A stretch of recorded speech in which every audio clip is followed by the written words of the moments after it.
Students, welcome to simplify exams. So बच्चों, हमने कल चैप्टर फर्स्ट पढ़ा था जिसका नाम था माय फैमिली एंड मी, जिसको चैप्टर को हमने अच्छे से रीड किया था, जो कि एक पोएम थी। अब उसका हमने ट्रांसलेशन भी किया, उसका एक्सप्लेनेशन भी समझा, और आज हम पढ़ेंगे पार्ट्स ऑफ द बॉडी, जो कि हमारे चैप्टर का अगला सेक्शन है। ठीक है, पार्ट्स ऑफ द बॉडी यानी कि हमारे शरीर के जो भी अंग है, हमारे बॉडी के सभी पार्ट्स के बारे में इस छोटे से पैराग्राफ में बताया गया है। तो चलिए स्टार्ट करते हैं। Head, shoulders, knees and toes. Head, shoulders, knees and toes. मेरे साथ में आप भी रिपीट करेंगे। Head, shoulders, knees and toes. Head, shoulder, knees and toes. And eyes and ears, and eyes and ears, and mouth and nose, and mouth and nose. Head, shoulder, knees and toes. Head, shoulder, knees and toes. अब जैसे ये paragraph लिखा हुआ है उसी तरीके से आगे ये जो इमेजेस दे रखी है, इन इमेजेस में एक्सप्लेन भी कर रखा है। जैसे फर्स्ट लाइन है हेड, तो यहाँ पे जो गर्ल है उसने अपने हेड को टच कर रखा है, तो ये शो कर रही है कि हेड कहाँ है, हमारा जो सर है वो हेड है। नेक्स्ट क्या लिखा हुआ है, शोल्डर्स लिखा हुआ है, तो अगली इमेज में जो लड़का बना हुआ है इसने अपने शोल्डर्स शो कर रखे हैं। फिर क्या लिखा हुआ है, नीज़ लिखा हुआ है। नीज़, तो अगले जो इमेज है उसमें एक लड़की ने अपने नीज़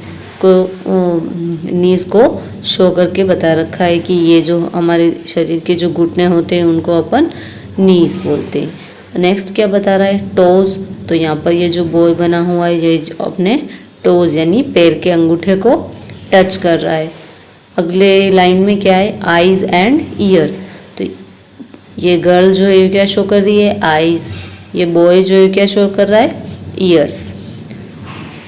माउथ एंड नोज, तो ये गर्ल क्या शो कर रही है, माउथ, और ये बॉय क्या शो कर रहा है, नोज। तो इस तरीके के हमारे बॉडी के जो पार्ट्स है इस पैराग्राफ में समझा रखे हैं। तो कितने parts, head, shoulder, knees, toes, eyes,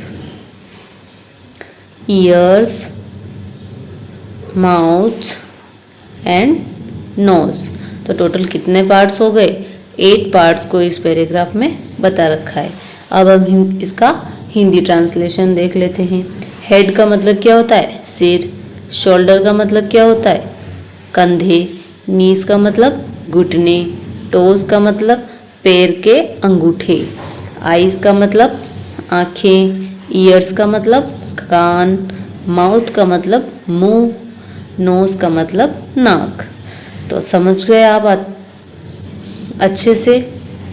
तो चलिए इस पैराग्राफ को अपन ने पढ़ लिया, तो चलिए आगे चलते हैं। यहाँ एक नोट लिखा हुआ है जो कि टीचर्स के लिए है, तो इसको आपको रीड नहीं करना है।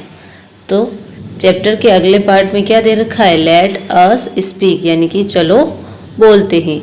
रिपीट आफ्टर द टीचर, यानी कि जब टीचर बोलेगा उसके बाद में आपको रिपीट करना है। यानी इसका मतलब क्या हुआ कि ये एक पोएम की तरह आपको दोहराना है। तो टीचर बोल रहा है आई क्लैप विथ माई हैंड्स, तो चिल्ड्रंस को भी क्या बोलना है, आई क्लैप विथ माई हैंड्स। ठीक है, तो मैं पहले बोलूँगी उसके बाद आप रिपीट करेंगे। ठीक है, 1 2 3। I tap with my feet,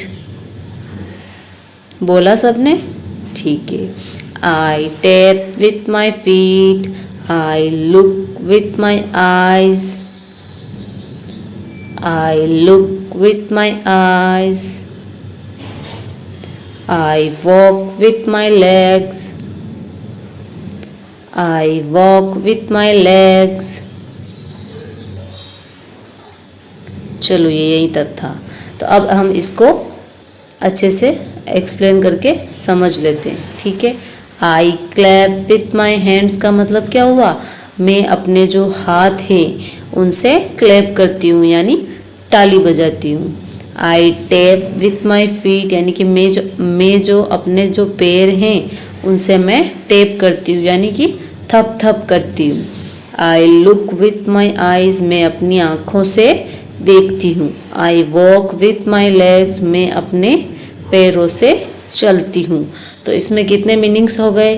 clap का मतलब ताली बजाना, हैंड्स मतलब हाथ, टैप मतलब थपथपाना, फीट यानी पैर, लुक यानी देखना, आईज यानी आँखें, वॉक यानी चलना, लेग्स यानी पैर।